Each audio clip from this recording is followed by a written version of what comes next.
अपनी गुलकारी तो आपको पसंद ही होगी, अपने अलावा किसे पसंद करते हैं? मुझे ज़ाती तौर पे मेहदी हसन बहुत पसंद है और मुझे ही नहीं बल्कि पूरी दुनिया को पसंद है, लेकिन मैं उन्हें बहुत सुकून से सुनता हूँ। बहुत ही नफीस और बड़ी सुलझी हुई आवाज़ है। मुझे मैडम नूरजहाँ के भी बहुत सारे गाने बहुत पसंद हैं। जदों हौली जई लेना मेरा ना मैं था मर जानिया वे मैं था मर जानिया हाय हाय वे जदों हौली जई लेना मेरा ना जदों हौली जई लेना मेरा ना मैं था मर जानिया वे मैं था मर जानिया हाय हाय वे जदों हौली जई लेना मेरा ना मरी दंदे वादे झूठे झूठा होंदे प्यार वे झूठा होंदे प्यार वे करके मोहब्बता कौल जांदे हार वे की एतबार जदों कहंदियां ने मैनू सखियां मैं था मर जानिया वे था मर जानिया। फनकारों की शादियां चलती क्यों नहीं? शकीला कुरैशी के साथ आपकी मोहब्बत की शादी नाकाम क्यों हुई? मुझे आप एक बताइए, कौन सी शादी होती है जो नफरत से की जाती है? सारी शादियां मोहब्बत से ही की जाती हैं। नफरत से तो कोई भी शादी नहीं होती। क्या एग्जाम्पल में कहीं दुनिया में मौजूद ही नहीं है कि किसी आदमी ने नफरत से शादी की हो। जो भी कहता है जी मैंने मोहब्बत से शादी की, तो वो शादी अभी देखिए, फनकारों की तलाक़ें नहीं होती। तलाक़ें आप कोर्ट में जाएं, आपको फनकार तो इक्का दुक्का मिलेंगे, यानी कि 1% आपको कोई फनकार मिलेगा कोर्ट में कि वो तलाक़ के पेपर ढूंढता फिर रहा होगा या दलाइल देता फिर रहा होगा मजिस्ट्रेट को। मेरी जब तलाक़ हुई, अब तलाक़ों में जब केसेस बनते हैं तो केसेस के अंदर एक चीज़ होती है कि एलिगेशंस लगाए जाते हैं। अब एलिगेशन नहीं लगाएंगे तो आप तलाक़ नहीं ले सकते।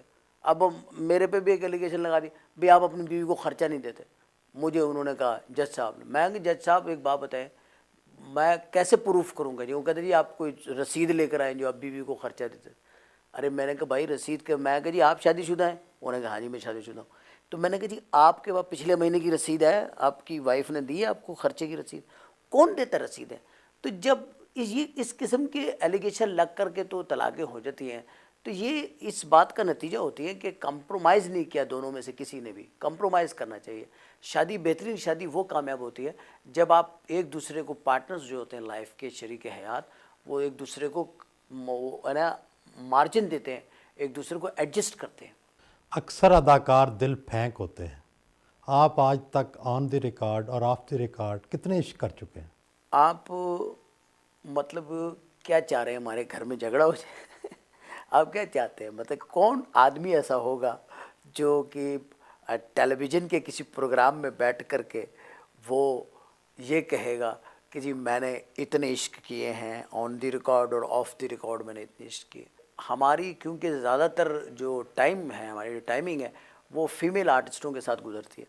उसमें होता यह है कि किसी के साथ आपको काम करते हुए अच्छा महसूस होने लगता है, उसके काम के रिस्पांस की वजह से, उसकी एक्टिंग की सपोर्ट की वजह से, उसकी किसी स्टाइल की वजह से, उससे मिलता है ज़रा सा एक उस अंडरस्टैंडिंग को अगर आप इश्क का नाम दे दें, तो इश्क तो ये नहीं होता, मोहब्बत तो ये नहीं होती।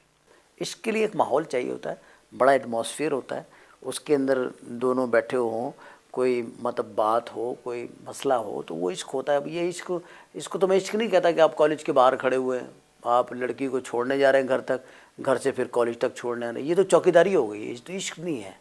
ये तो एक तरीके की सर्विस हो गई, जॉब कर रहे हैं आप, इसे इश्क नहीं कहते। इश्क कर लें तो फिर शादी ना करें। मेरा तो ये प्रोग्राम है कि जब आप इश्क कर लें तो फिर आप शादी ना करें, क्योंकि आपका इश्क ख़राब हो जाएगा जब आप शादी कर लेंगे।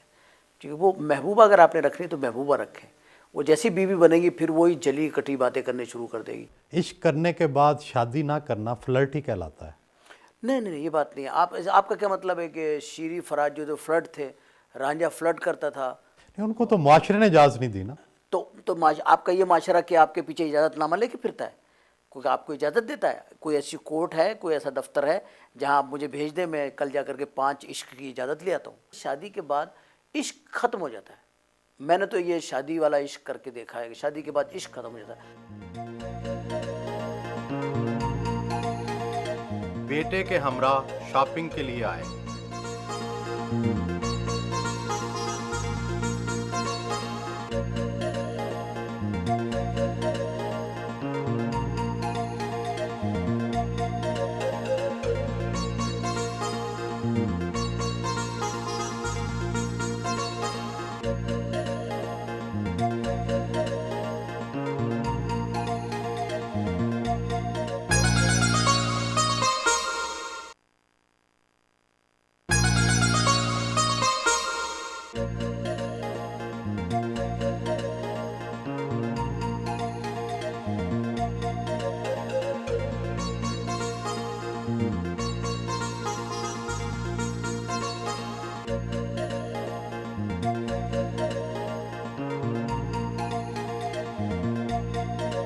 आप स्टेज की दुनिया में बहसीयत राइटर दाखिल हुए। पर्दे के पीछे से पर्दे के सामने आने तक के सफ़र में क्या क्या मुश्किलात पेश आईं? बहुत मुश्किलात पेश आई। सहूलत से तो कोई भी सफ़र नहीं कटता। अगर आप यहाँ से मॉडल टाउन से गुलबर्ग जाएं तो आपको उस सफ़र में ही पता लग जाएगा कितने आपको अजियतनाक सफ़र से दो चार होना पड़ेगा, वैगनों में किस तरह आपको ठूसना पड़ेगा। पर्दे के आगे मैं इसलिए आया कि जो किरदार में तख्लीक करता था, लिखता था, उसको मैं जब किसी और को करते हुए देखता था तो मैं आई एम नॉट सेटिस्फाइड कि ये जो आदमी ये काम कर रहा है ये मेरी जो रिक्वायरमेंट है, जो मेरा कैरेक्टर उसके हिसाब से ही नहीं कर रहा। मैं बहुत छोटा था लगे उस वक्त, लेकिन मेरी फीलिंग्स ये थी कि अगर ये मैं करता तो कैसे करता। तो फिर मैंने कोशिश करी कि मैं खुद करूँ इस कोशिश के अंदर, तो फिर मैं करता चला गया। चंद फोश फिक्रे, ज़ूमानी मकालमे और माँ बहन के मजाक, क्या कामयाब स्टेज ड्रामे का यही फार्मूला है? हम तो मतलब इन फार्मूले के ऊपर यकीन नहीं रखते हैं। हम तो हमारा मतलब है सिचुएशन और सटायर, और हमने जो ड्रामे किए हैं, मैंने ऐसे ड्रामे किए जिन पर हमें बैन लगा है, लेकिन इस बात पे लगा है कि हुकूमतों को उससे चुभन सी हुई है। मैंने हर सब्जेक्ट के ऊपर ड्रामा लिखा और अल्हम्दुलिल्लाह जिस महकमे की लिखा है उस महकमे की तरफ से मुझे नोटिस ही आया है। पाकिस्तान में स्टेज ड्रामे को अभी तक आर्ट के तौर पे तस्लीम नहीं किया गया। स्टेज ड्रामे के मुखालफों का कहना है कि स्टेज ड्रामे पर अदाकारों नहीं, भांडू और नक्कालों का कब्जा है। इसके अंदर जो है सेंसिबल बात यह है कि हर आदमी हंसाना चाहता है और कोई अदाकारी करना नहीं चाहता। इसलिए जब हंसाने लगेंगे तो आपको ऐसे लगेगा जैसे भांड और मरासियों ने कब्जा कर लिया। इसमें से परफॉर्मेंस तो माइनस हो गई ना। अब हर आदमी ने क्योंकि याद कर लिए मुख्तलिफ आर्टिस्टों के आइटम्स, अब उनकी गैर मौजूदगी में वही करते हैं। अब इसमें तो यह है कि दो आदमी इंटरव्यू हुए, उन्होंने 3-4 गंदी किस्म की बातें करी, फिर 2 डांस आ गए, फिर एक गंदा सा सीन आ गया, फिर 2 डांस आ गए। तो ये ड्रामा तो नहीं है। अगर लोग कहते हैं कि ऐसा हो रहा है तो लोग सही कहते हैं, मगर इसमें प्रॉब्लम ये हो रही है कि जो इस दौर में अच्छा ड्रामा भी करने की कोशिश कर रहा है वो कंसिडर नहीं हो रहा। आपके अक्सर ड्रामे वन मैन शो होते हैं। आपके साथी अदाकारों का कहना है कि आप किसी दूसरे अदाकार को बर्दाश्त ही नहीं करते। नहीं, ये गलत बात है। अगर ऐसी बात होती तो जिन आर्टिस्टों को मैंने इंट्रोड्यूस किया है ड्रामा लाइन में वो कभी भी हिट ही नहीं होते।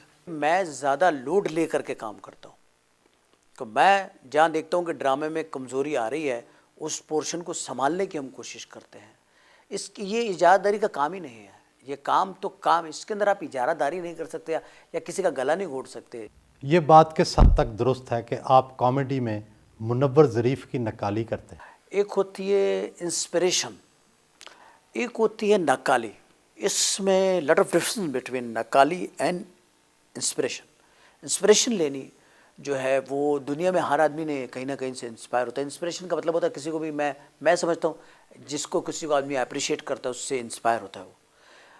मुनव्वर ज़रीफ़ साहब की मुझे टाइमिंग बहुत पसंद थी कि उनको, मगर आप कोई भी फिल्म, मेरा ड्रामा उठा करके देखें, मुनव्वर साहब ने ये काम नहीं किया जो मैं कर रहा हूँ। मैं उनको बहुत पसंद करता हूँ, अभी मैं उनकी फिल्में देखता हूँ। लेकिन वो उमर शरीफ उनकी फिल्में देखता है जो उनका फ़ैन है, जो उनको देख करके हंसता है। लेकिन कोई पूछेगा भाई उमर शरीफ आपकी तफरीह क्या है, तो मैं कहूँगा जी मुनव्वर ज़रीफ़ मेरी तफरीह है, मैं उनको एंजॉय करता हूँ। रात गए उनसे इजाज़त ली,